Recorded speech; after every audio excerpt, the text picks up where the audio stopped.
భారతదేశంలో చిరస్థాయిగా నిలిచిపోయే మహానుభావుడు అంబేద్కర్ అని జనసేన అధినేత పవన్ కళ్యాణ్ అన్నారు. అంబేద్కర్ 131వ జయంతి సందర్భంగా ఆయన విగ్రహానికి పవన్ నివాళులర్పించారు.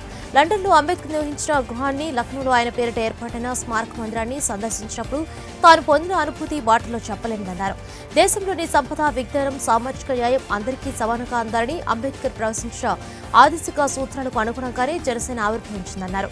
ఆయన చూపిన మార్గాన్ని అనుసరిస్తూ దేశ ప్రజలకు సేవ చేస్తారన్నారు పవన్ కళ్యాణ్. ఏలూరు ఘటన తనను కలిచివేసిందని జనసేన అధినేత పవన్ కళ్యాణ్ అన్నారు. మృతుల కుటుంబాలకు తన ప్రగాఢ సానుభూతిని తెలియజేశారు. బాధిత కుటుంబాలను ప్రభుత్వం అన్ని విధాలా ఆదుకోవాలని, ₹1 చొప్పున పరిహారం ఇవ్వాలని కోరారు. ఉక్కు ప్రమాదానికి ఒక్కోలా పరిహారం ఇవ్వడం ఏంటి అంటూ ఆయన ప్రశ్నించారు. సీఎం జగన్పై మాజీ మంత్రి గంటా శ్రీనివాసరావు ఆసక్తికర వ్యాఖ్యలు చేశారు. జగన్ బలవంతుడుగా కనిపించిన ఓ బలహీన నాయకుడని అభివర్ణించారు. కొత్త కేబినెట్ కూర్పుతో అది స్పష్టంగా కనిపించిందని పేర్కొన్నారు. మంత్రి పదవులు ఇవ్వలేదని దిష్టిబొమ్మలు దగ్ధం చేయడం ఇప్పుడే చూస్తున్నామని వెల్లడించారు. సీఎం విద్యాశాఖపై సమీక్ష నిర్వహిస్తే సంబంధిత మంత్రి రాకపోవడం దేనికి సంకేతమని ప్రశ్నించారు. ఎన్నికలకు ముందు మంత్రి పదవులు ఇచ్చినంత మాత్రాన బీసీలు వైసీపీని నమ్ముతారంటూ ఆయన ప్రశ్నించారు. పశ్చిమ గోదావరి జిల్లా భీమవరంలోని జనసేన కార్యాలయంలో అంబేద్కర్ జయంతి వేడుకలు ఘనంగా నిర్వహించారు. అనంతరం అంబేద్కర్ విగ్రహానికి పూలమాలలు వేసి నివాళులర్పించారు. అంటరాని తరం రూపుమాపిన సంఘ సంస్కర్త అని, దళితుల అభ్యున్నతి కోసం నిరంతరం కృషి చేసిన మహానుభావుడని అన్నారు. ప్రతి ఒక్కరూ ఆయన అడుగుచాడలోనే నడవాలని జన సైనికులు కోరారు. శ్రీకాకుళం జిల్లా తొగరం విద్యుత్ సబ్స్టేషన్ ముందు టీడీపీ నేతలు, కార్యకర్తలు నిరసన చేపట్టారు. సీఎం వైఎస్ జగన్ 3 ఏళ్ల పాలనలో 5 లక్షల కోట్ల దోపిడీకి పాల్పడ్డారని ఎంపీ రామ్మోహన్ నాయుడు ఆరోపించారు. సీఎం జగన్ పాలనలో 7 సార్లు విద్యుత్ ఛార్జీలు పెంచారని, ప్రజలపై 28,000 కోట్ల భారం మోపారని రామ్మోహన్ నాయుడు మండిపడ్డారు. విద్యుత్ కోతలపై ప్రభుత్వ తీరుకు నిరసనగా కలివరం గ్రామంలో ర్యాలీ చేశారు.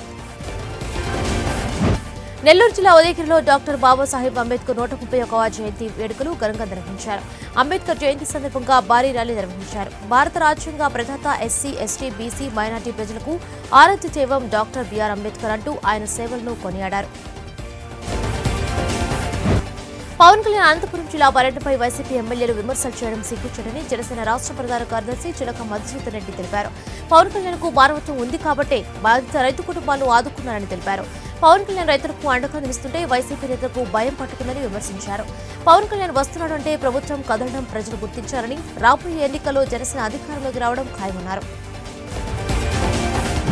సీఎం జగన్ ప్రభుత్వం అవలంబిస్తున్న తీరుపై ఏపీ బీజేపీ అధ్యక్షులు సోము వీర్రాజు ఫైర్ అయ్యారు. జగన్ది అస్వస్థ పరిపాలన అని ఎద్దేవా చేశారు. మోదీ ఏళ్లకి 40 లక్షల కోట్లు ఇస్తున్నారని, అందులో 15,000 కోట్లు ఇప్పటికే అందించారని తెలిపారు. బీజేపీ సంక్షేమ పథకాలు ఫుల్ అని, సంక్షేమమంతా బీజేపీది అని సోము వీర్రాజు పేర్కొన్నారు. ప్రధానమంత్రి గరీబ్ కళ్యాణ్ అన్న యోజన ఉచిత బియ్యం పథకంపై లబ్ధిదారులతో ముఖాముఖి నిర్వహించారు. అమరావతిలో టీడీపీ నేత దేవినేని ఉమా నేతృత్వంలో టీడీపీ నేతలు, కార్యకర్తలు నిరసన చేపట్టారు. ఆర్టీసీ ఛార్జీలను వెంటనే తగ్గించాలని డిమాండ్ చేశారు. జాతీయ రహదారిపై దేవినేని ఉమా బస్సులు ఆపి నిరసన తెలిపారు. టీడీపీ ప్రభుత్వం బస్ ఛార్జీలు ₹7 నుంచి ₹5 తగ్గిస్తే జగన్ రెడ్డి ప్రభుత్వం ₹10 చేసి ప్రజలను అడ్డిగిరిచారన్నారు. ఏపీఎస్ఆర్టీసీ బలోపేతం చేయాలని జగన్ ప్రభుత్వం ఆర్టీసీ సంస్థను గాలికి వదిలేశారని మండిపడ్డారు. నంద్యాల జిల్లా ఆళ్లగడ్డలో కలుషిత వాటర్ తాగి మృతి చెందిన వారి కుటుంబాల్లో మాజీ మంత్రి భూమా అఖిలప్రియ పరామర్శించారు. అస్వస్థతకు గురై హాస్పిటల్లో చికిత్స పొందుతున్న వారిని పరామర్శించారు. అధికారుల నిర్లక్ష్యంతోనే ఈ సంఘటన జరిగిందని అఖిలప్రియ మండిపడ్డారు. మృతుల కుటుంబాలకు నష్టపరిహారం చెల్లించాలని ప్రభుత్వాన్ని డిమాండ్ చేశారు. Eluru Akkireddygudem porous chemical factory దగ్గర ఉద్రిక్తత నెలకొంది. ఫ్యాక్టరీ దగ్గర మృతుల కుటుంబ సభ్యులు, కార్మిక సంఘాలు ఆందోళన చేపట్టారు. ఫ్యాక్టరీలో భద్రతా ప్రమాణాలు పాటించాలని దీని ఆగ్రహం వ్యక్తం చేశారు. తమ వాళ్లు చనిపోవడానికి ఫ్యాక్టరీ యాజమాన్య నిర్లక్ష్యమే కారణమన్నారు. ఫ్యాక్టరీలో భద్రతా ప్రమాణాలు పాటించలేదని మండిపడ్డారు. కాగా ఆందోళనకారులను పోలీసులు అడ్డుకోవడంతో ఫ్యాక్టరీ ముందు ఉద్రిక్త పరిస్థితి నెలకొంది. అనంతపురం జిల్లా కాసేపల్లి టోల్ ప్లాజా వద్ద పెద్ద ఎత్తున అక్రమంగా తరలిస్తున్న కర్ణాటక మద్యం పట్టుబడింది.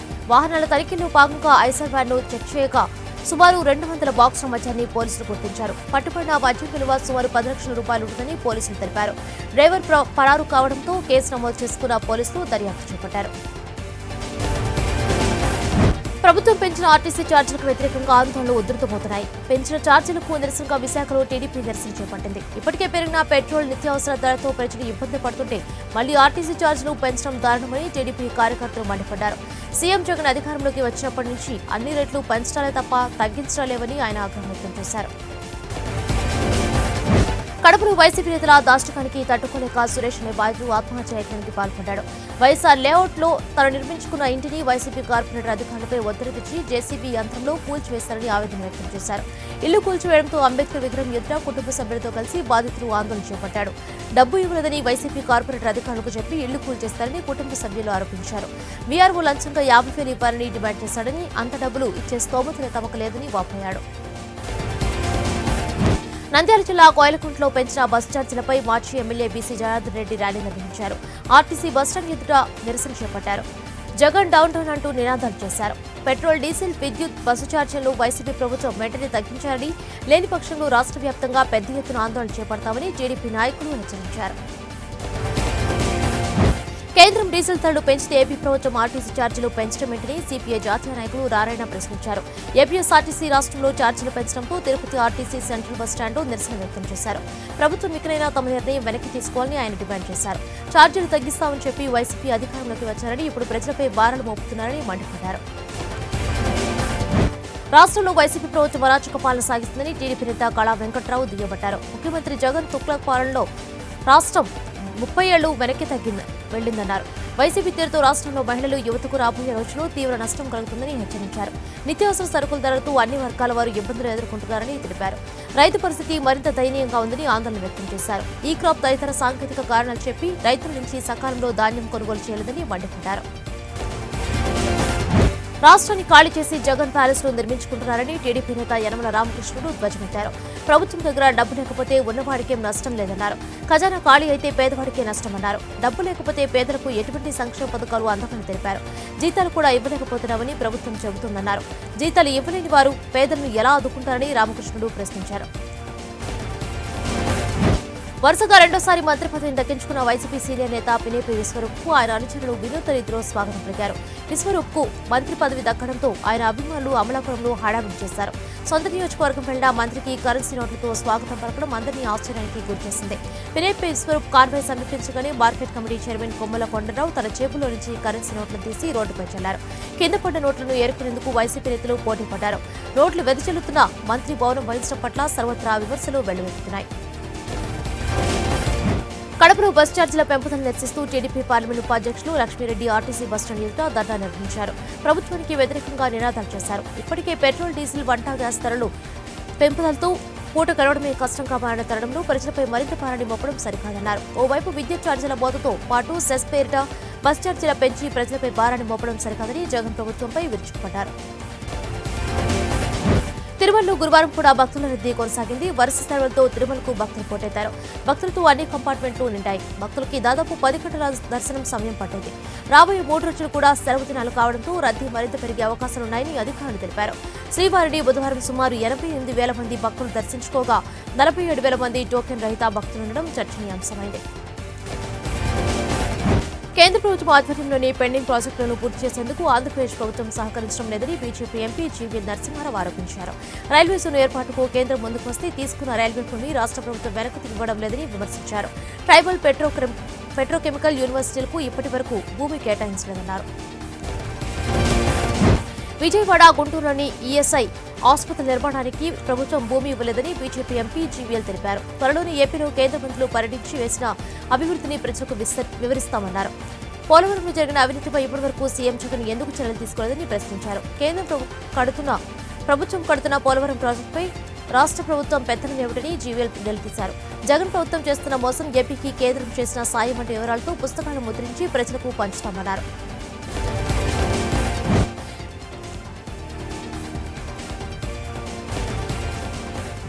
భీమవరంలో డాక్టర్ బాబాసాహెబ్ అంబేద్కర్ 131వ జయంతి వేడుకలు జనసేన పార్టీ కార్యాలయంలో ఘనంగా నిర్వహించారు. అనంతరం భీమవరం అంబేద్కర్ సెంటర్లోని డాక్టర్ బిఆర్ అంబేద్కర్ విగ్రహానికి పూలమాలలు వేసి నివాళులర్పించారు.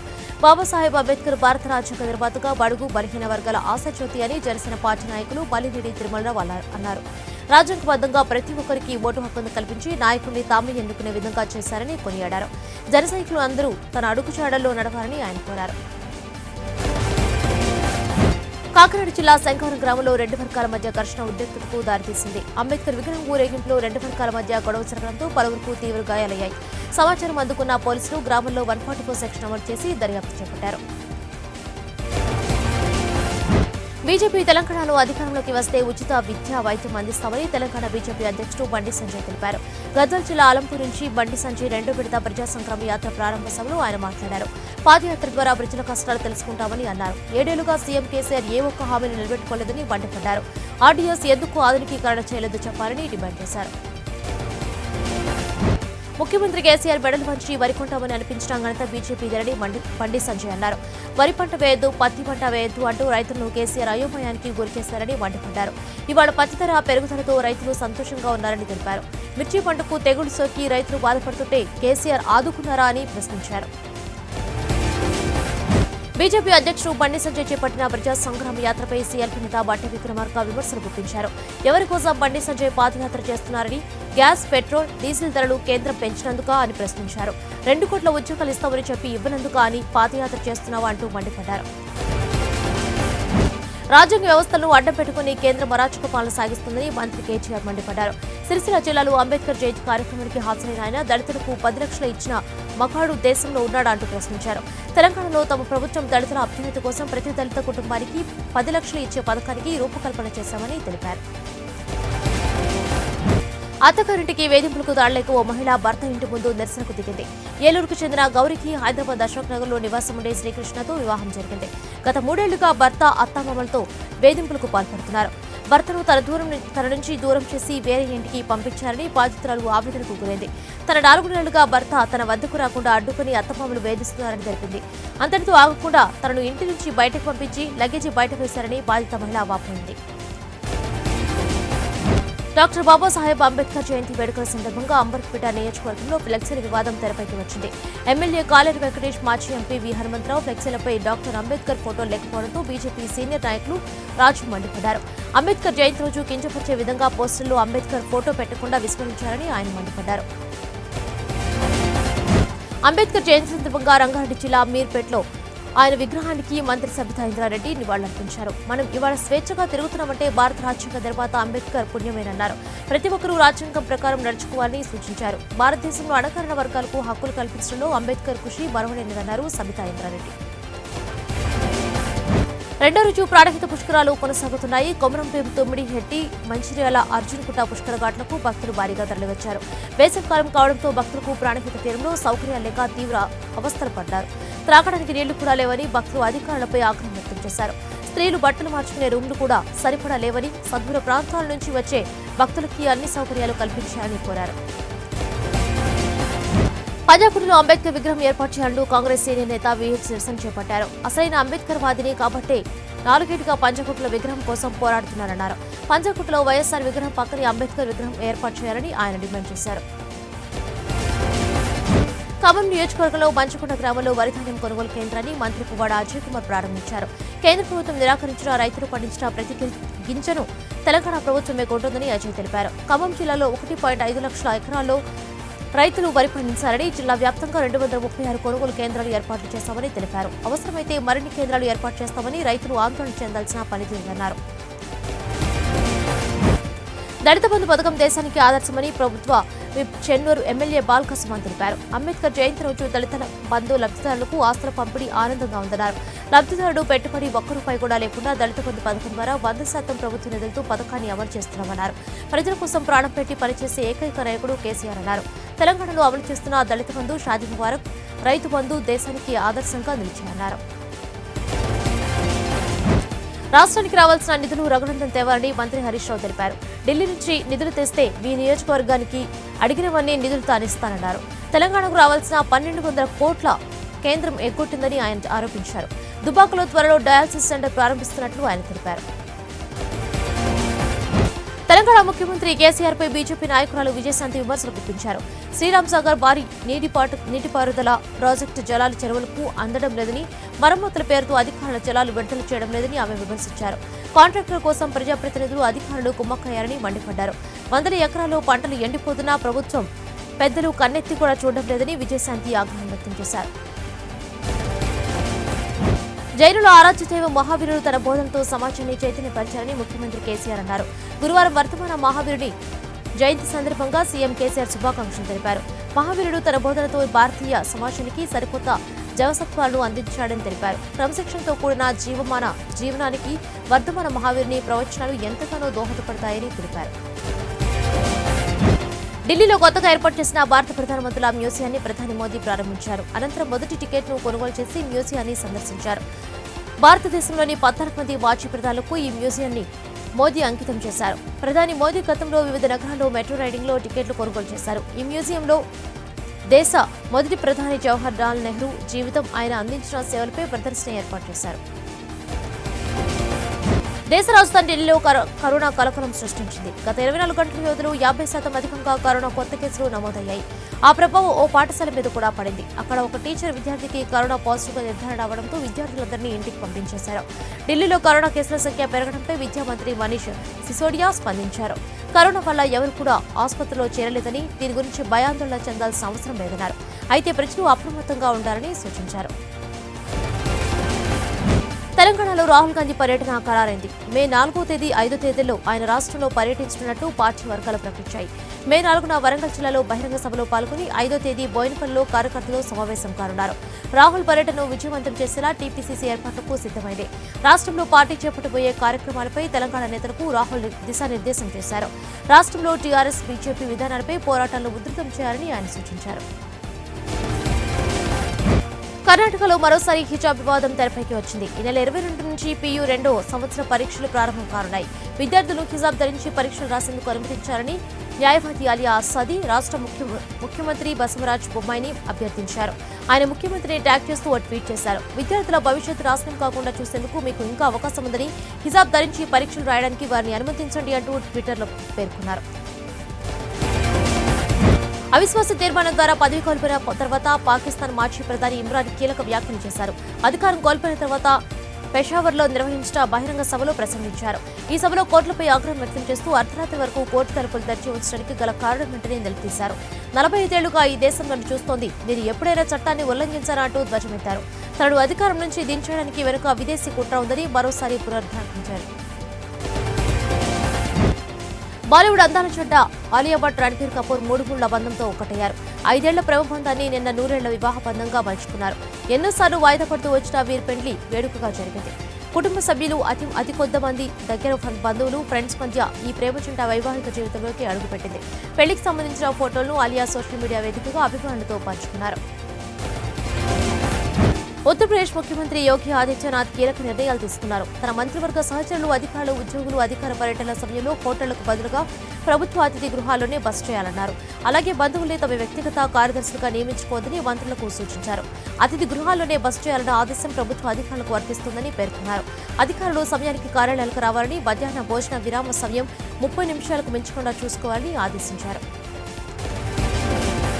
ప్రపంచవ్యాప్తంగా నివసిస్తున్న తమిళ సోదరిమణులందరికీ నూతన సంవత్సర శుభాకాంక్షలంటూ రామ్ చరణ్ ట్వీట్ చేశారు. తమిళ సూపర్ స్టార్స్ రజనీకాంత్, కమల్ హాసన్, విజయ్, అజిత్ ఎవరూ విషెస్ చెప్పకపోవడంతో తమిళ సినిమా ప్రేక్షకులు చరణ్ ట్వీట్ కి ప్రాముఖ్యత సంతరించుకుంది. 2 సూపర్ సక్సెస్ ఫ్రాంచైజీలైన తర్వాత KGF 3వ సీక్వెల్ కు సిద్ధమవుతుంది. నిన్న ప్రేక్షకుల ముందుకు వచ్చిన KGF 2 ఎండ్ క్రెడిట్స్ లో KGF 3 లోడింగ్ అంటూ అఫీషియల్ అనౌన్స్మెంట్ ఇవ్వడం సినిమాను చూడడానికి వచ్చిన ప్రేక్షకులు ఆశ్చర్యంగా ముంచెత్తింది. ప్రస్తుతం ఈ విషయం ఇంటర్నెట్ షేక్ చేస్తోంది. కాగా ప్రస్తుతం KGF 2 చిత్రానికి థియేటర్లో అద్భుతమైన స్పందన లభిస్తుంది. పాన్ ఇండియా సినిమా RRR ను మరో 30 దేశాల్లో రిలీజ్ చేయబోతున్నట్టుగా mega power star Ram Charan ఇటీవలే వచ్చిన ఓ ఇంటర్వ్యూలో తెలిపారు. RRR మూవీని అక్టోబర్లో జపాన్లో విడుదలవుతుంది. ప్రమోషన్స్ లో భాగంగా చరణ్, NTR తో సహా యూనిట్ 2 రోజుల పాటు ఆ దేశాన్ని సందర్శిస్తామని తెలిపారు. ఈ సినిమాను చైనాలో కూడా విడుదల చేసే అవకాశం ఉందని తెలిపారు. తెలుగు OTT సంస్థ ఆహా తక్కువ కాలంలోనే ఎంతో ప్రేక్షకాదరణ సొంతం చేసుకుంది. వివిధ భాషల్లో కూడా విస్తరించడం మొదలుపెట్టింది. తాజాగా తమిళంతో సైతం అడుగుపెట్టబోతోంది. తమిళనాడు ముఖ్యమంత్రి స్టాలిన్ చేతుల మీదుగా తమిళ ఆహా కార్యక్రమాలు ప్రారంభమయ్యాయి. దక్షిణాదికి చెందిన కన్నడ, మలయాళ భాషలోనూ ఆహా ప్రసారాలు మొదలుకున్నాయి.